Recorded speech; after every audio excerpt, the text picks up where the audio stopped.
Olá, boa tarde a você que nos acompanha aqui, começando mais um episódio do Não Almoce Sozinho. E hoje super feliz por receber um convidado mais do que especial.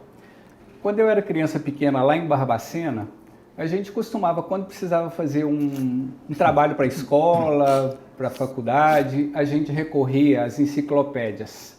Barça, Delta Larousse, eram livros e livros de informação. Hoje, no mundo atual, a pessoa vai lá no iPad, no iPhone, no smartphone, clica ali no Google e tem todas as informações. Esse convidado que eu estou trazendo, que eu conheci há alguns anos e nutro por ele uma admiração muito grande, eu considero como uma verdadeira enciclopédia ambulante. Wilson Cid, assim, é um prazer imenso receber você aqui. Pensa num cara que sabe tudo da nossa cidade, da formação da nossa cidade, sobre política, sobre cultura, sobre o nosso dia a dia. É um jornalista respeitadíssimo e que eu tenho privilégio realmente de trazê-lo e bater um papo hoje aqui. Pensei até em colocar um babador de fato, porque sim, eu de fato admiro demais a Gisele Cid, inclusive mandar um abraço para a Gisele Cid. Ela deve cansar de mim quando eu me encontro, porque eu sempre falo, Gisele, sou fã do seu pai. E de verdade, sou muito fã desse cara que eu tenho prazer de ter, e a gratidão de ter aceitado o meu convite aqui. E queria que você começasse falando um pouquinho da sua trajetória, Wilson.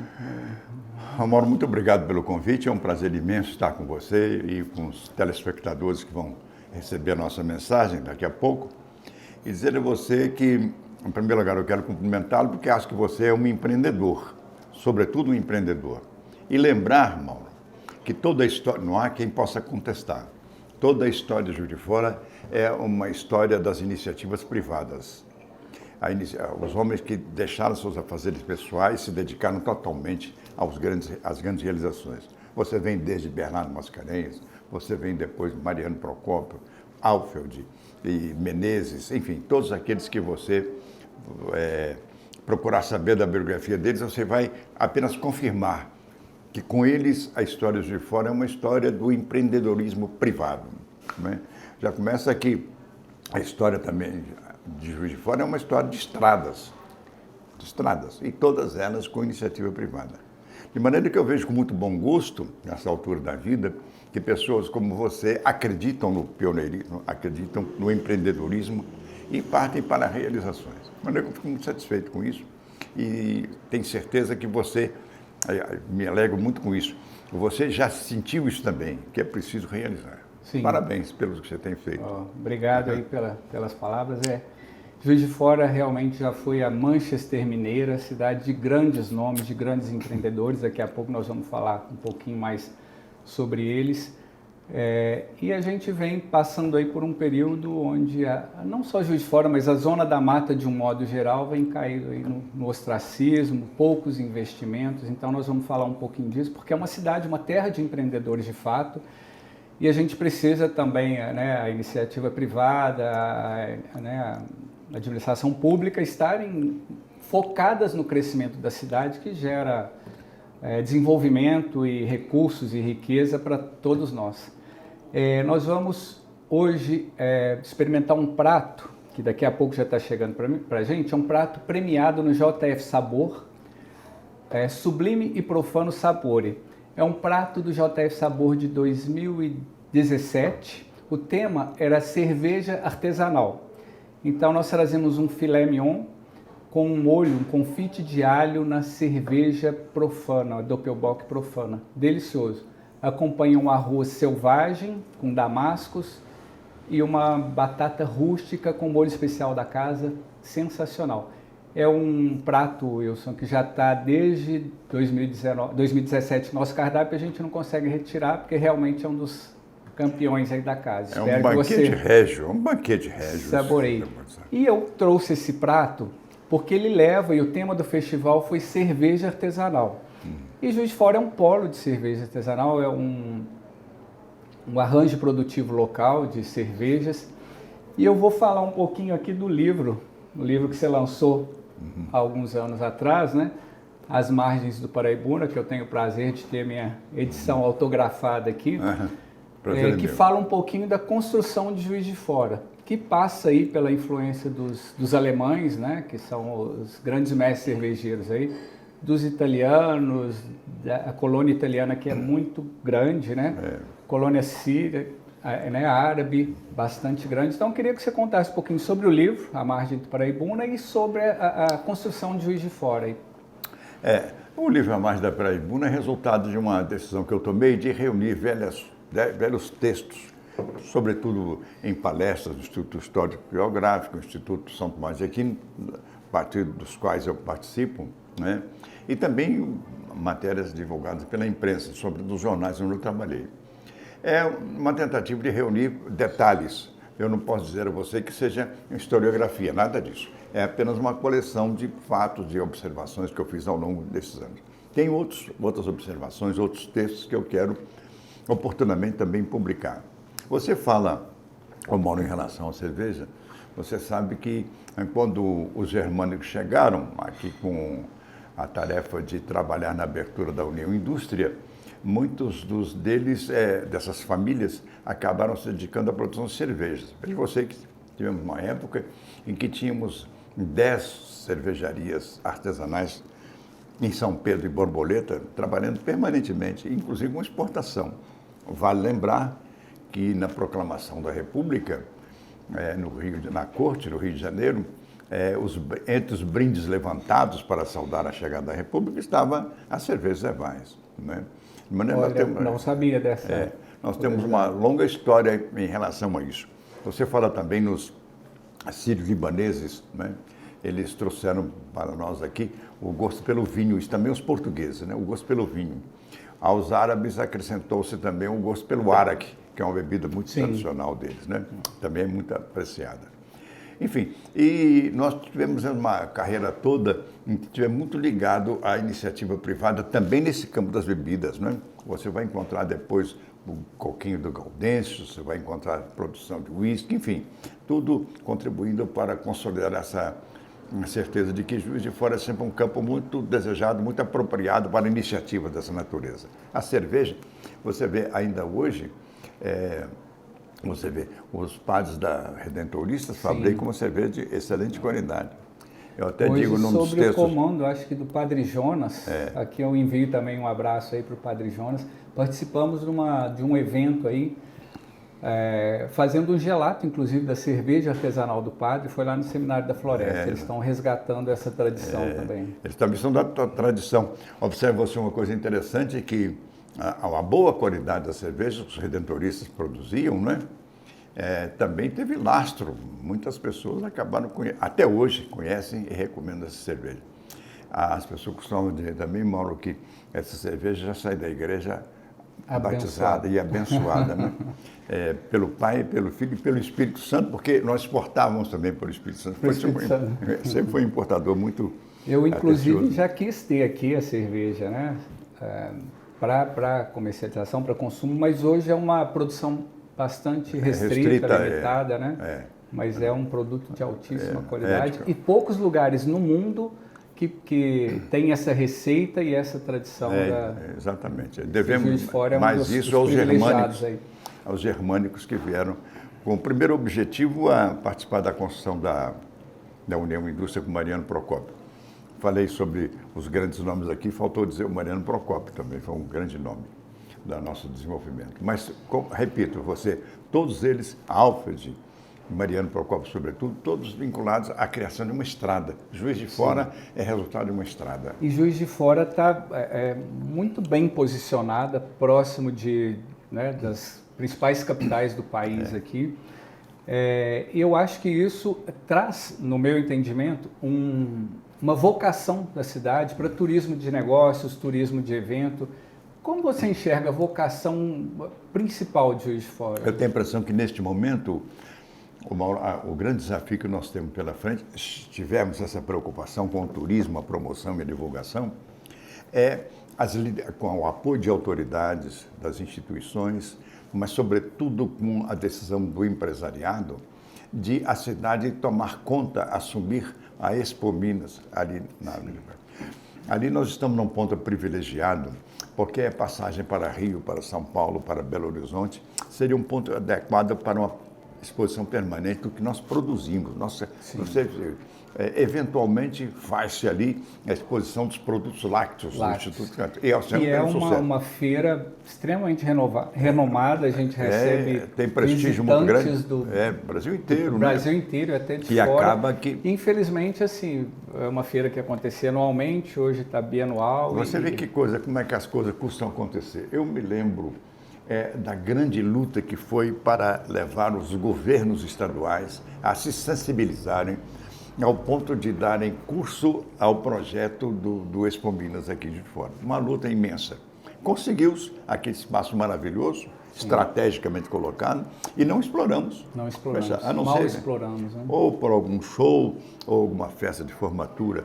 Eu tive o privilégio de fazer por 3 anos lá no Expo Minas a festa de confraternização da Mercedes-Benz, para 2.500. A festa da família foi bastante interessante. A gente tinha algumas dificuldades, foi bem no início, então a própria estrutura, assim, nós fizemos um dos primeiros eventos lá no Expo Minas, uma confraternização da Mercedes-Benz, salvo engano, 2006, 2007, salvo engano. Então tinha alguns problemas estruturais que foram, né, prontamente resolvidos, mas não se explorou mais o Expo Minas, né? Infelizmente. Eu acho que isso aí só poderia ser resolvido com uma associação de esforços e objetivos do poder público e municipal e do empresariado. O Estado está pronto, doido para entregar aquilo.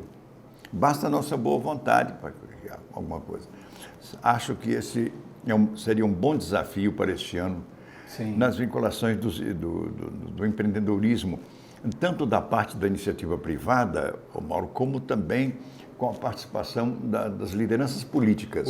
Elas têm que estar presentes. Esse é um ponto que você tocou e realmente faz toda a diferença, porque o empreendedor, de certo modo, independente, né, do cenário econômico, ele não pode parar, ele tem que se motivar e tem que se reinventar e tem que se refazer e passar pelas tempestades, pelas turbulências que vão acontecer ao longo do caminho.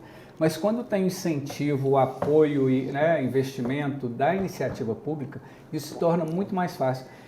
E o retorno disso, né, o resultado disso é para a comunidade, não só aqui. Juiz de Fora é um polo, né, da Zona da Mata e região, e realmente isso replica, isso reverbera para toda a Zona da Mata, né?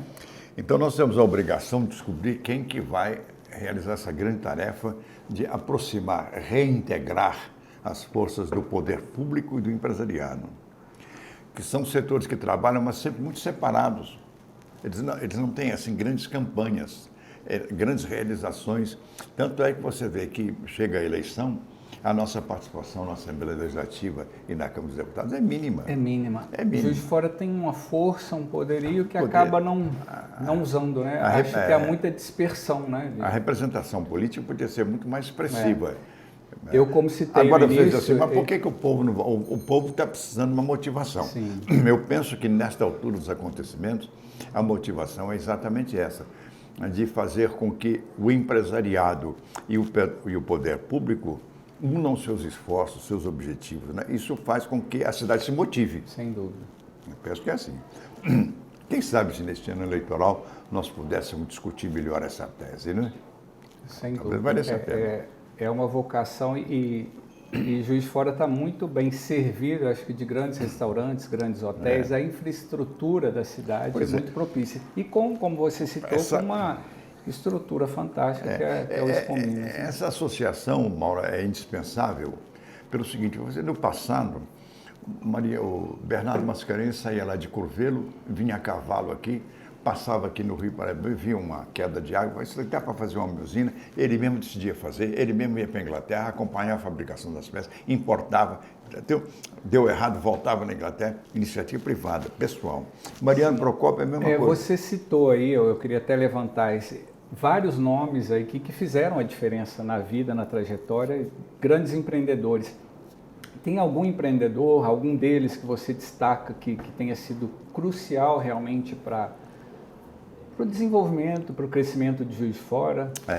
Um dia, gravando para o Museu da Imprensa e do Som, lá no Museu Mariano Procópio, entrevistávamos o doutor Procopinho. Procópio foi prefeito nomeado aqui durante um ano, e eu fiz essa pergunta que você me faz, eu a fiz na entrevista com o doutor Procópio. E ele tinha um lastro histórico incrível na cidade. Eu perguntei a ele, na sua opinião, qual é o grande homem de Juiz de Fora?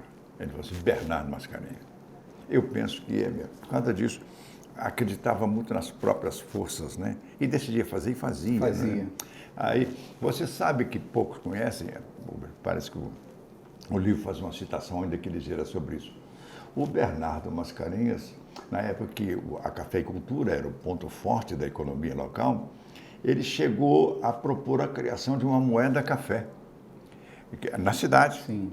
Nós teríamos aqui grandes reservatórios para a conservação dos grãos e os preços oscilavam de acordo com o mercado, incluindo o mercado externo.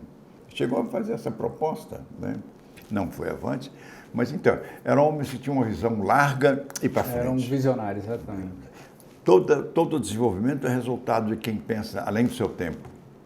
Além do seu tempo, é preciso pensar além do seu tempo. Eu falo muito, né, não sendo de Juiz de Fora, sou de Barbacena, mas já moro aqui há mais de 20 anos, mais de 2 décadas, me considero um juiz-forano de coração, amo essa cidade. E falo que Juiz de Fora tem muito... Juiz de Fora é filial de Barbacena na não história. Juiz de Fora tem muito... Eu digo que tem um pé na vanguarda, porque muitas coisas surgiram aqui, nasceram daqui, mas conservam um pé na roça. No bom sentido de que a gente ainda tem uma vida um pouco mais pacata dos que grandes centros, mas talvez essa mentalidade também, acho que impeça um pouco a cidade de avançar mais. Como você vê isso? Tem um estudo recente falando sobre desenvolvimento, né, do estado de Minas Gerais.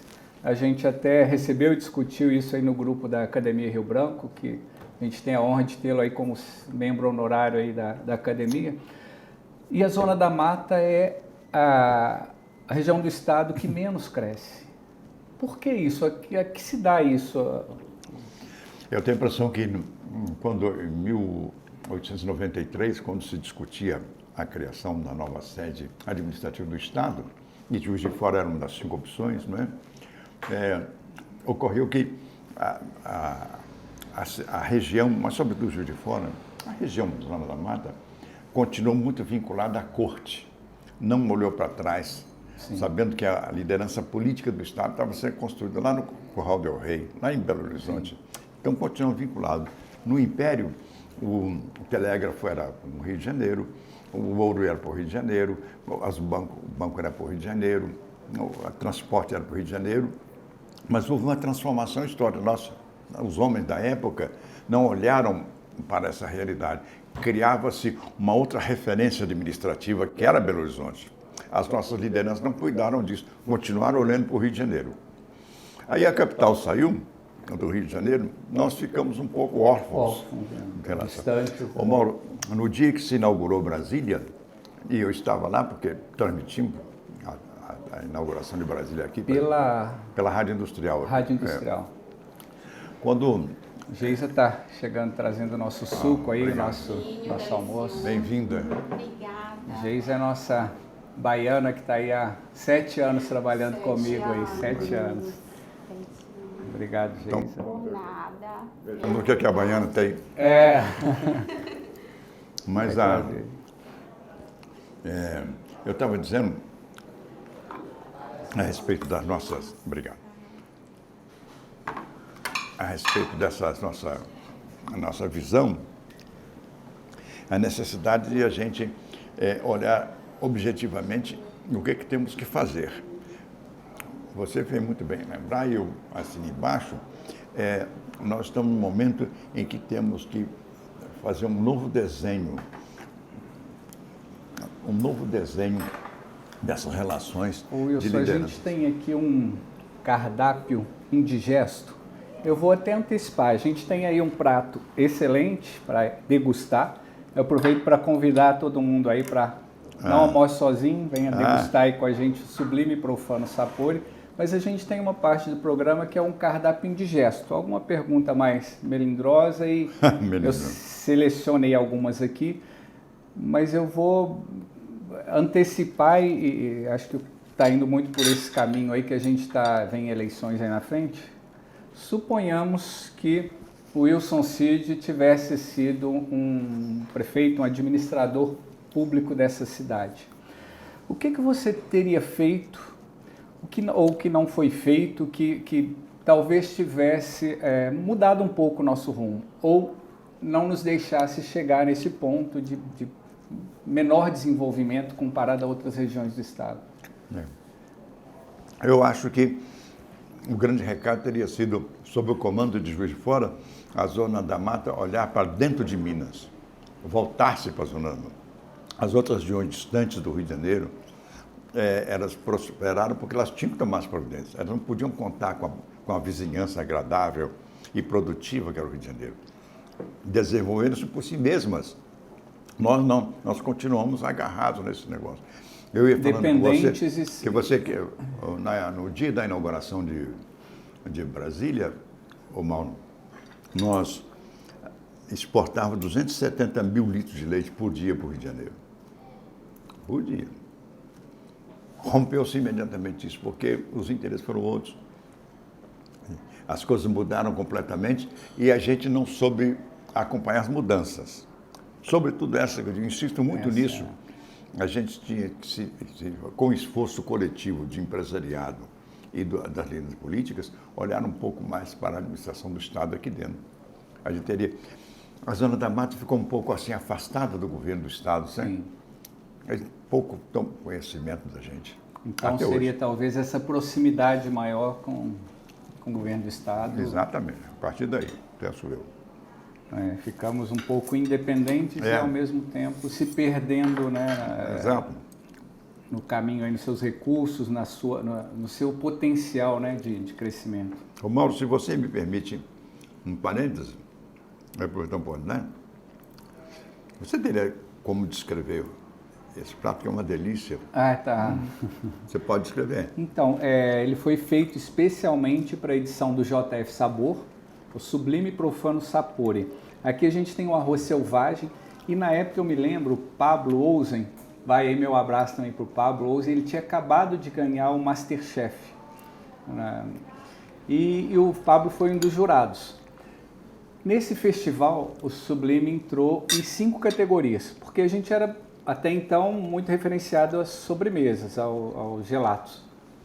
E aqui o restaurante tem de tudo um pouco. Então resolvi entrar em 5 categorias e a gente ganhou nas 5 categorias. Tiramos 3 primeiros lugares e 2 segundos lugares. Que beleza. E o Pablo nos deu, eu me lembro disso, falou: Mauro, vocês merecem parabéns duplo por ter a coragem, né, de colocar a cara em 5 categorias, né, e de ser avaliado, de ser... Então é um risco. E pela qualidade dos pratos, ele citou o arroz selvagem, é um arroz mais difícil o cozimento, ele pode estourar e tudo, ele falou, está no ponto perfeito. Qual é a razão do selvagem, Mauro? A razão de chamá-lo selvagem? Pela forma do cultivo dele, ele é menos processado, né, que o arroz que a gente está acostumado no dia a dia. É um arroz mais nutrientes, é um arroz mais rústico, vamos dizer assim. Sim, por selvagem. Isso esse nome, essa dificuldade maior de cozimento, né, do ponto certo de cozimento. E nessa época, como eu disse, o tema do festival, cada ano tem um tema específico, era cerveja artesanal. Então a gente precisava usar a cerveja ou algum dos insumos da cerveja nos nossos ingredientes. Outro prato que foi premiado foi a pasta Danona, que o César experimentou aqui comigo. Nós não usamos a cerveja propriamente dita, mas fizemos uma crosta de malte, de cerveja e de nozes para cobrir o prato, que foi um sucesso também, a massa, um dos pratos mais vendidos da casa também. Então esse eu fiz com a cerveja no molho, é um confite de alho nessa cerveja preta, com o arroz selvagem com toques de damasco e essa batata rústica com molho especial, com molho sublime, bem interessante. Acho que a combinação ficou agradável, né? Muito bom. Um sabor maravilhoso. Então aproveito para convidar as pessoas para virem degustar nossos pratos aí. Wilson, você citou alguns dos nomes aqui. Me veio o nome do Mariano Procópio. Recentemente eu tive o privilégio, o prazer de visitar o museu numa visita acompanhada. É até uma sugestão que faço, a gente divulga e valoriza muito pouco, né, os nossos pontos turísticos, a gente tem memoriais, a gente tem pontos aqui de grandes pintores, né, de grandes escultores, e o museu em si conta um pouco da trajetória dele. Assim, é um passeio que eu recomendo a todos, se for possível até, né, numa visita guiada, tem guias lá que fazem esse acompanhamento, contando um pouquinho da história. É um lugar muito aprazível para conhecer e rodeado de história, de cultura. Eu me lembro até que no dia que eu fui, estava recebendo uma caravana aí de membros da Abrazel, eu sou um dos conselheiros da Abrazel também, e eu citei no subsolo, né, na terra, daria um restaurante sensacional lá. É um lugar bastante aprazível aí. E Murilo Mendes, além do Museu Murilo Mendes, o que você cita hoje, para quem está nos assistindo de fora, pontos assim que você gosta de destacar, que são realmente representativos aqui para a nossa cidade? Você citou aí agora o seu conterrâneo Mariano Procópio, né? É barbacenense, né? Que foi uma figura realmente expressiva, né? Uma das estradas fundamentais da estrada foi obra dele. Além de outras realizações, né? A União Indústria, em que ele fez com um grande esforço. Chegou ao ponto, você sabe, que os viajantes da época consideravam que a estrada dele pouco ou nada deviam às grandes estradas da Europa. Era um desbravador, de fato. Era um negócio incrível. Além do fato de ter construído aquele castelinho, que depois se tornou, por iniciativa do Alfredo Ferreira Lage, tornou-se então o museu que é hoje o principal patrimônio cultural da cidade, né? A sua sugestão é muito bem-vinda. As pessoas que tiveram a oportunidade de visitarem e sempre que tiverem visitantes de outras regiões, levar para conhecer o museu. Isso é muito interessante. Algum outro ponto que você cite? Na velha sede do Crédito Real, funciona lá o museu desse banco. Foi um pioneiro de 1888, iniciativa do imperador Dom Pedro II. Há uma coleção de objetos, de notas, de moedas, de máquinas daquela época, muito interessantes. Eu acho que vale a pena conhecer. Mas, Mauro, uma recomendação que eu faria assim de imediato, com a maior tranquilidade, as pessoas vão gostar muito, é visitar o Museu do Trem, o Museu Ferroviário. O Museu Ferroviário. Também tive o prazer de conhecer, muito interessante. Muito. De todos os museus, é o mais organizado que nós temos aqui. Há outras coisas muito interessantes a conhecer, mas eu não sei a essa altura se estão à disposição para visitação pública. Por exemplo, assim, a coleção de malacologia do professor Mauri Pinto de Oliveira foi doada à Universidade Federal. Ele chegou ao ponto de ter, assim, correspondência com o imperador do Japão sobre troca de conchas, moluscos, essas coisas. O professor Mauri Pinto de Oliveira foi meu confrade, meu confrade no Instituto São Tomás de Aquino. É uma figura maravilhosa. Seria outra referência muito grande. Criou-se também o Museu da Farmácia, que funciona junto à Universidade Federal. Você está falando sobre isso daí? A universidade é um verdadeiro polo, né? Quem sabe se uma boa ideia, Mauro, é o seguinte, volto a dizer você, iniciativa do empresariado com o poder público, criar um catálogo de visita desses museus. Alguns nem estão abertos, mas vale a pena conhecer. No Museu Crédito Real, o Roberto Dili, que administra a sede, ele tem uma coleção de objetos e documentos da colonização germânica maravilhosa.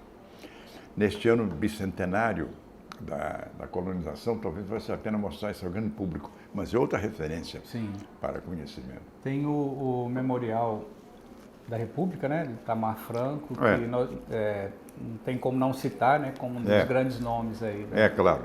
da cidade. Também é uma boa dica de visitações ali próximo do RU, né, na Benjamin. Você fala também, o Museu Murilo Mendes está ao lado ali. Sim. Vale a pena conhecer. Perfeito. Não sei como estamos nosso tempo aí.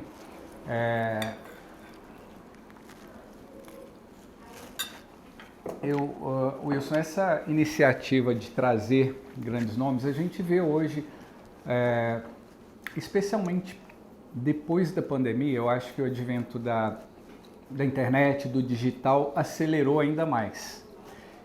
Você vem de uma época, assim, eu me lembro perfeitamente quando eu comecei também com bancário, era tudo no papel, na ficha, a gente anotava ali o saldo, diminuía o saldo ali, hoje tudo digital. Você passou por essas transformações por várias gerações. Como encarar isso? Como lidar com com o advento da tecnologia? Hoje eu vejo, às vezes, minha filha, que está com 15 anos, com uma facilidade de mexer, né, em tudo, e a gente tem uma certa dificuldade. Não tem, Eu acho que a turma de hoje já nasce digitalizada, já nasce sabendo mexer no celular. Você vem de uma época, né, da máquina de escrever ali, da datilografia, Como é que passar por toda essa transformação e como é que você veio se atualizando aí? A primeira realidade é que foi facilitado o acesso aos recursos de informação, né? Hoje são muito mais amplos. Mas eu acho que o grande desafio dessa nova geração, que trabalha, sobretudo, comunicação, é saber que eles têm que defrontar com uma realidade fantástica que você hoje vive uma época de muita informação, pouco conhecimento e nenhuma reflexão. É preciso olhar isso com carinho. A massa de informação é tão grande que você se perde nela. Sim. E às vezes abandona o essencial. Você vê, por exemplo, hoje, Romualdo, você sabe que recentemente um proprietário de uma banca de jornal aqui me chamou e disse: Wilson, eu tenho uma notícia muito desagradável a você.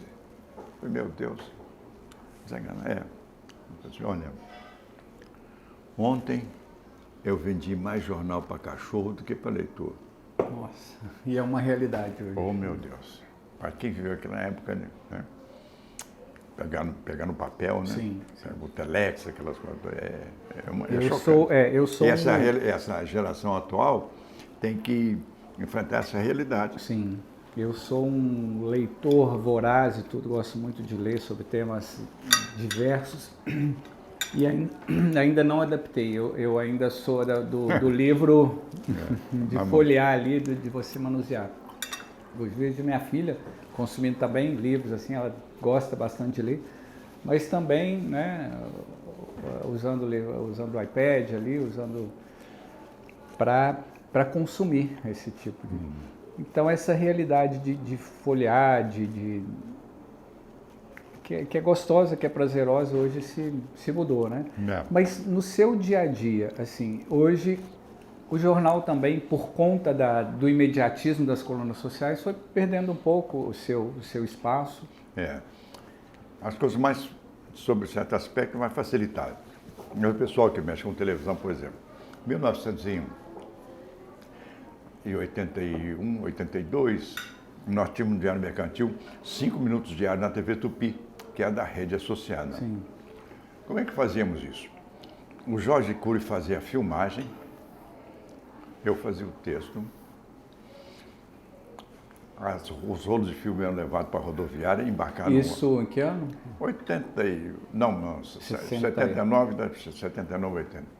Embarcava no ônibus do Rio de Janeiro as fitas, com o texto já mimeografado, eu não tenho mais, para então se apresentar de seguida. Hoje vai tudo pelo celular. O pessoal está falando pela televisão, os repórteres estão usando o celular. Bom. Uma outra realidade muito diferente... E a própria televisão sofreu muito com isso. Uma outra realidade que pode parecer superficial, mas na verdade não é muito diferente daquela época, é o fato do predomínio da comunicadora em relação ao comunicador, a presença da mulher. Você liga a televisão hoje, cada vez que aparece um homem, apareceram 4, 5 mulheres. Isso daí, o temperamento feminino Você sabe que tem um feeling interessante, né? Está influindo muito na arte de comunicação. É uma das diferenças da nossa época. Na redação do Diário Mercantil, em 1900 até 1980, nós tínhamos, tínhamos 42 redatores e fotógrafos, 4, no máximo, mulheres. Né? Hoje não, o quadro hoje é inverso, né? Hoje as mulheres predominam. É um detalhe que tem que a presença do feeling feminino, do temperamento feminino em relação à arte de comunicação, a arte de apuração também. Sim. A arte a relação do informante com a fonte de essas coisas alteraram muito em função da presença feminina. E a emancipação delas, assim, e a entrada nos mais diversos setores que eram predominantemente masculinos trouxe esse olhar, né, mais diferenciado aí. Mais diferenciado. Wilson, um dos grandes prazeres que esse projeto me traz, o Não Almoce Sozinho, é ter a possibilidade de estar sentado ao lado de pessoas que de fato eu admiro mesmo, assim. A gente vê hoje muita gente que está na mídia, bastante renomado, bastante conhecido, mas eu tenho acesso a tanta gente tão culta, com tanta informação, com tanta experiência, com tanta vivência como você, que de fato eu absorvo cada encontro nosso. Então, para mim é muito prazeroso sentar ao lado de grandes nomes como você. Mas eu tenho uma curiosidade aqui.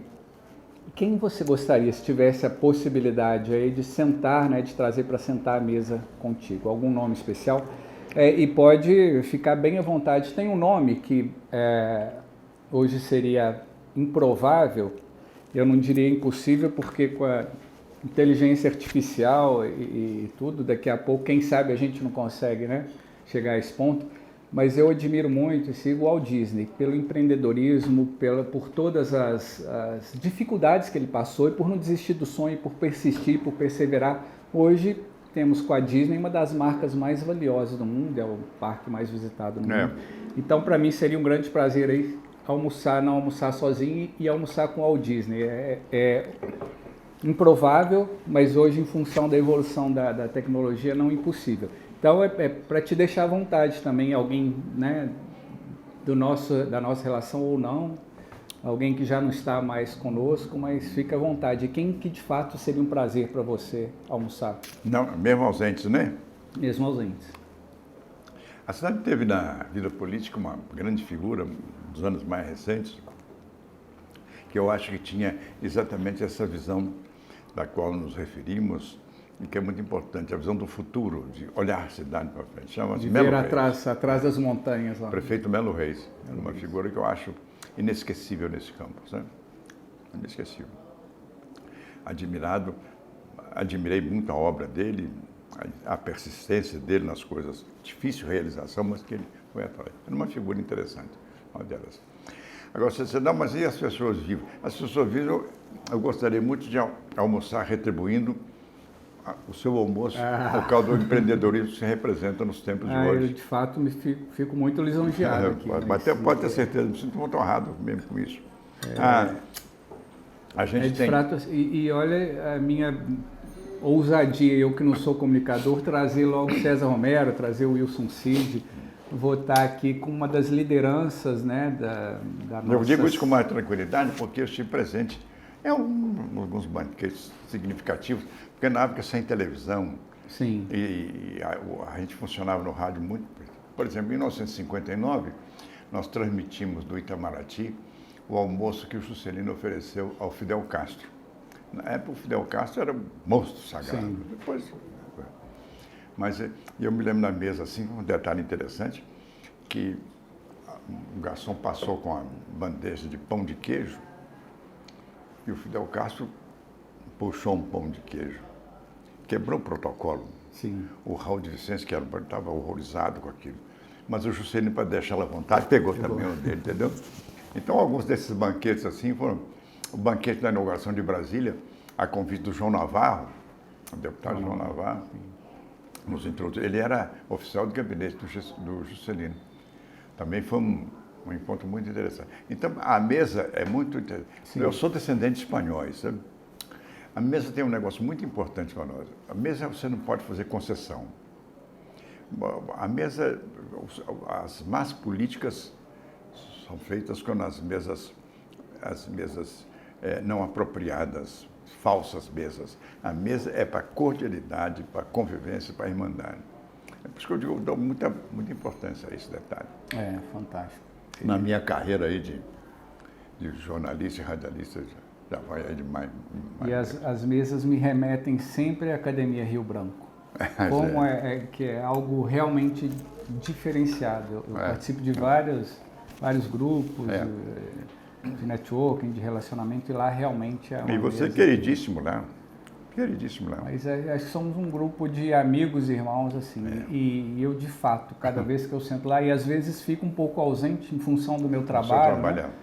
Mas às vezes que eu sento lá é me preencher de sabedoria, de conhecimento, é sempre muita gente. E a gente vai colecionando experiências da vida, né? Sem dúvida. Experiência. Essa vida minha, por exemplo, tal como a sua, é uma coleção de experiências, sabe? Eu me lembro muito bem o fato de que essa vida coloca você em momentos muito, muito significantes, muito especiais, mas também em momentos dolorosos, né? Sim. A nossa carreira tem isso, você tem coisas maravilhosas. Sem dúvida. E aí é ter sabedoria, né? Para saber que eles passarão, né? Tanto os gloriosos quanto os difíceis e seguir em frente.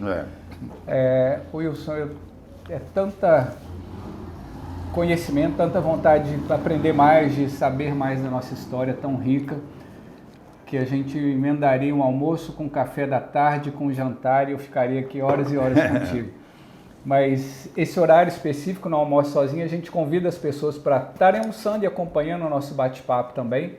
Então a gente precisa fazer num período, num tempo que permita as pessoas acompanharem tanta coisa bacana que a gente vem falando aqui. Então a gente vai continuar aqui almoçando, mas vamos dar um breve intervalo para vir um cafezinho com uma sobremesa para a gente. Enquanto isso a gente termina de degustar o nosso prato. Já já a gente retorna com um cafezinho aí.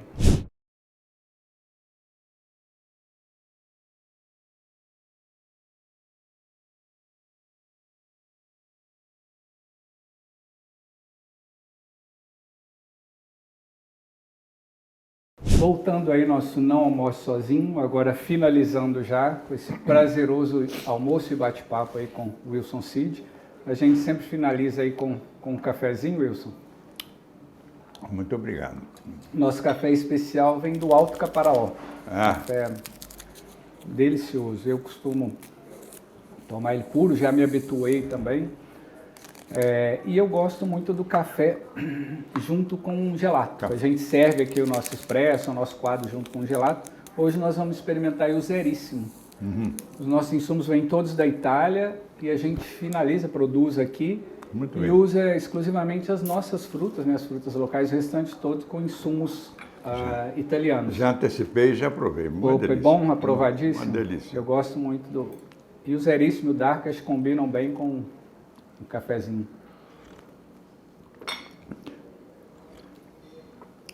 Maravilha. Eu estou aqui com um livro que você me presenteou. Caparaó, estou me lembrando aqui das nossas subidas lá na época das guerrilhas, né? Eu tenho aqui a dedicatória de 16/1/19 ao Mauro, que quanto mais conheço, mais desejo preservar. O abraço do Wilson Cid. É verdade. Obrigado aí pela reafirmo. referência aqui. Reafirmo. E você teve a gentileza de me deixar um outro, A Margem do Paraíba, um outro livro, que eu gostaria de dedicar a uma das pessoas que nos acompanham aí. Então, preciso que no nosso canal do YouTube, Mauro Cavaco Oficial, você deixe um comentário após ter assistido esse podcast. Eu vou pedir a ele para depois deixar uma dedicatória e a gente vai sortear entre as pessoas que assistirem o vídeo, se inscreverem no canal e deixarem um comentário aí após assistirem esse vídeo. É um livro de algumas experiências profissionais, talvez o ganhador possa ter alguma alegria. Eu não tenho dúvidas. Prazer em conhecer alguma coisa. Não tenho dúvidas que vai ser um grande prazer aí para quem receber esse presente. Prazer, gente. Por falar em presente, eu queria deixar para você também um presente aqui do meu amigo Carlinhos Geraldo, da Casa Geraldo. Esse é o Late Harvest, colheita de inverno. É um vinho moscato, um vinho de sobremesa. Eu aconselho a servir ele gelado, uma dosezinha no final das refeições. Esse vinho é duplamente premiado, Golden Ouro, duplo ouro. A gente finalizou o nosso jantar harmonizado aqui, que eu contei com a presença do Carlinhos aqui, Sim. com essa preciosidade. Então eu queria te com prazer presentear imenso, aí com que prazer imenso. Vamos colheita de degustar com o inverno. maior prazer. E reforçar mais uma vez aí o privilégio e a minha intencionalidade de divulgar sempre os vinhos mineiros. Eu não me canso de dizer que o mineiro sabe fazer queijo, pão de queijo, cachaça, mas está fazendo vinhos como ninguém. Então um abraço aí para os amigos produtores aí dos vinhos mineiros, Carlinhos, o Murilo. Eles são de que região? Do sul? Do sul de Minas, Andradas, Caldas, Três Corações. Então temos Maria também.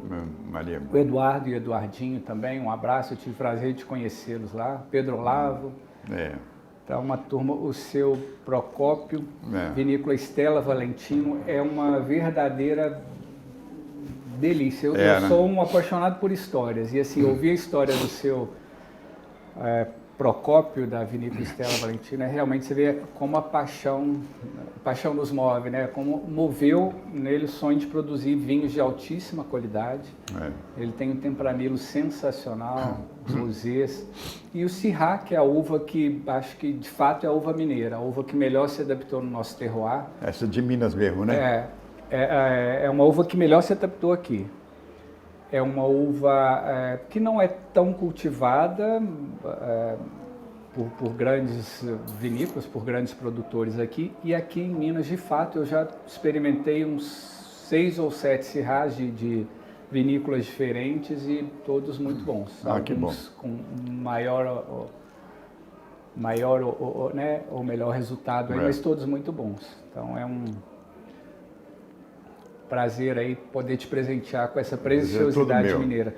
E só para finalizar, tem uma parte da nossa conversa aqui que eu achei de bastante relevância, quando eu te pergunto sobre essas dificuldades, né? Essa transição sua da máquina de escrever para o digital, que hoje está muito forte, e essa geração que é extremamente digital.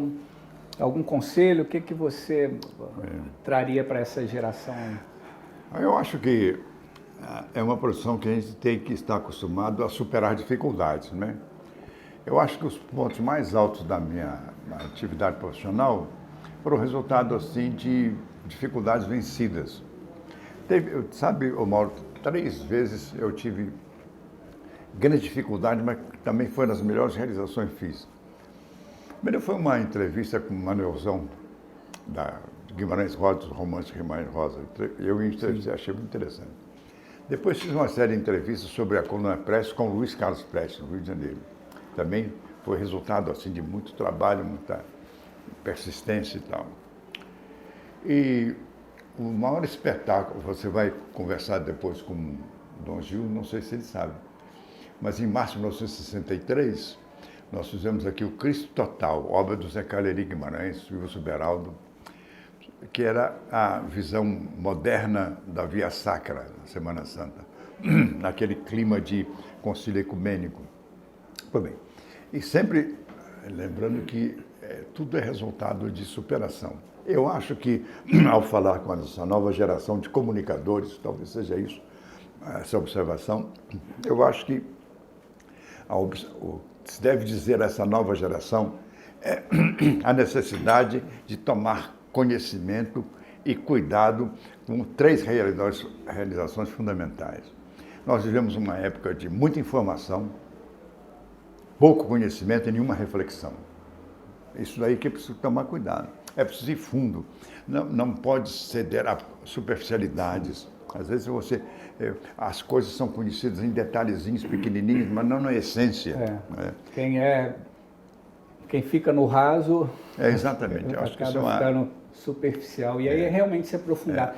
E Todas por as vezes isso, que eu tentei me aprofundar, eu sei bem. Todas as vezes. e é por isso realmente, assim, apesar do nosso curto tempo, é trazer gente que realmente possa acrescentar muito para a gente, para vários empreendedores que nos seguem. Você falou realmente assim, é nos desafios, nos momentos mais críticos, que a grande maioria desiste, o empreendedor persiste e dali realmente ele se reforça, a casca, vai criando casca e você vai... Ô Mauro, de toda essa nossa conversa, eu desejo sinceramente, como palavra final, que o nosso encontro possa representar alguma coisa nesse objetivo que eu insisti muito, que é a aproximação das iniciativas privadas com a iniciativa do poder público e reconquistarmos para Juiz de Fora o centro de exposição. Sem dúvida. Se nós pudermos partir.